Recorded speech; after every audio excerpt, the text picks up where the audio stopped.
Oke, kali ini kita akan menyelami sebuah kisah yang, wah, luar biasa.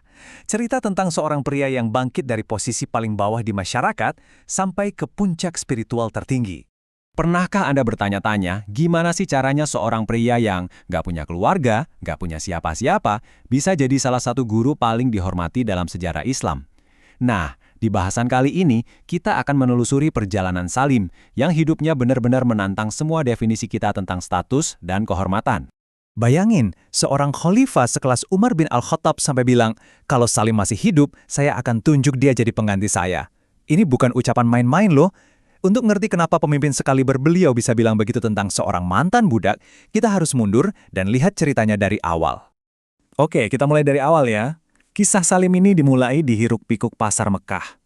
Dia seorang anak laki-laki, tanpa ada catatan siapa orang tuanya, nggak ada garis keturunan yang jelas, dan nasibnya dia dijual sebagai budak.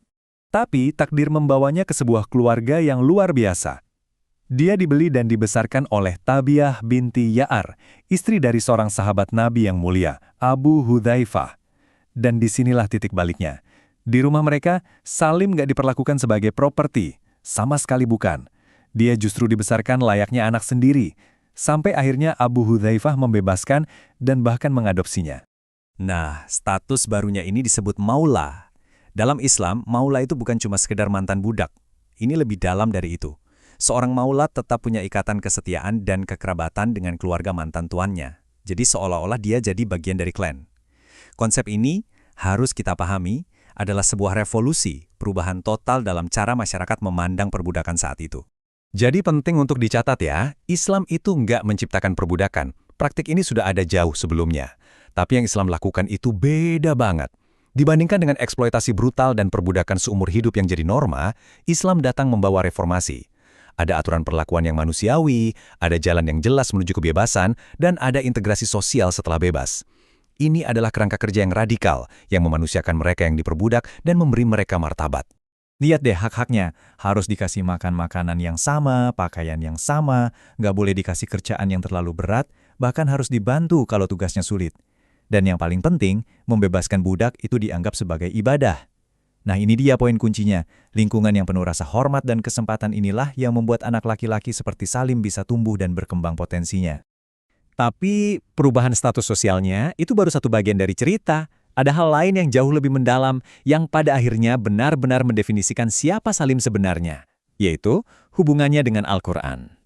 Jadi ceritanya gini, waktu penganiayaan di Mekah semakin parah dan banyak muslim yang hijrah, Salim justru memilih untuk tinggal. Kenapa? Alasannya cuma satu, dia ingin belajar Al-Quran langsung dari sumbernya, dari Nabi Muhammad SAW. Dia benar-benar mendedikasikan seluruh hidupnya untuk menghafal, memahami wahyu ilahi, sampai-sampai bacaannya itu jadi legendaris. Bahkan Nabi Muhammad sendiri setelah mendengar Salim melantunkan ayat suci sampai berkata, "Segala puji bagi Allah yang menempatkan seseorang seperti ini di dalam umatku." Wow, pujian dari Nabi ini adalah pengakuan tertinggi.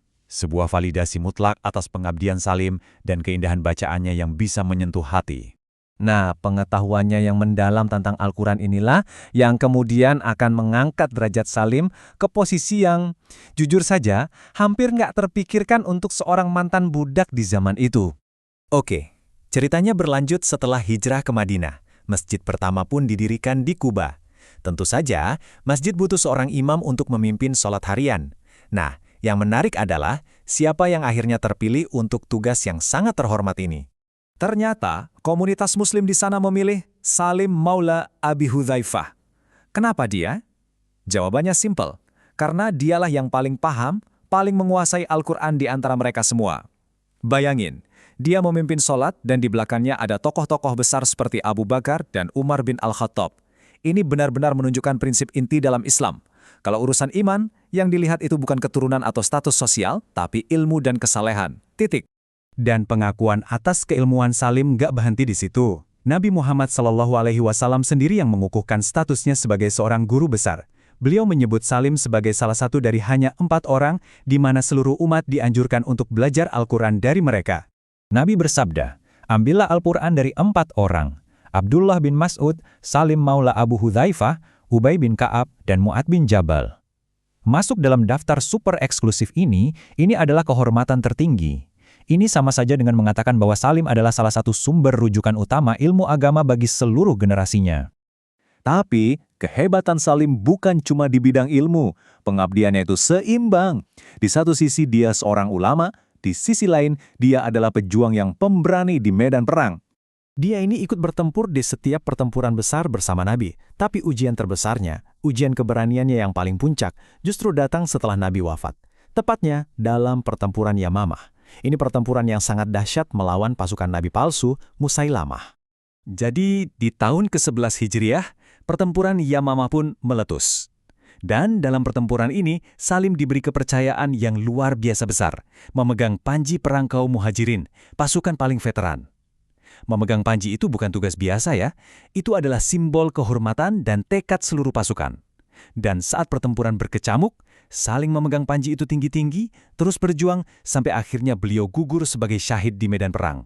Dan yang lebih mengharukan lagi, beliau gugur persis di samping orang yang dulu membebaskannya, Abu Hudzaifah. Keduanya syahid bersama. Ini seolah menutup lingkaran kisah mereka dengan sempurna. Mereka adalah saudara, bukan karena ikatan darah, tapi karena ikatan iman yang sama-sama mereka pertahankan sampai titik darah penghabisan.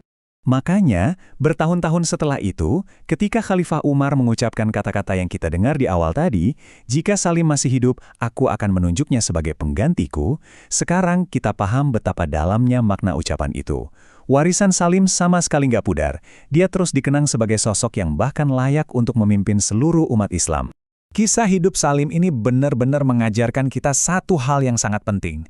Kehormatan sejati itu datang dari kesalehan, dari ilmu, bukan dari garis keturunan. Ini jadi pengingat yang kuat banget bahwa nilai seseorang itu nggak ditentukan dari mana dia berasal, tapi dari karakter dan ilmunya. Kisah Salim ini seolah menantang kita semua untuk bertanya kembali pada diri sendiri, apa sih yang sebenarnya berharga dalam diri seseorang menurut standar kita hari ini?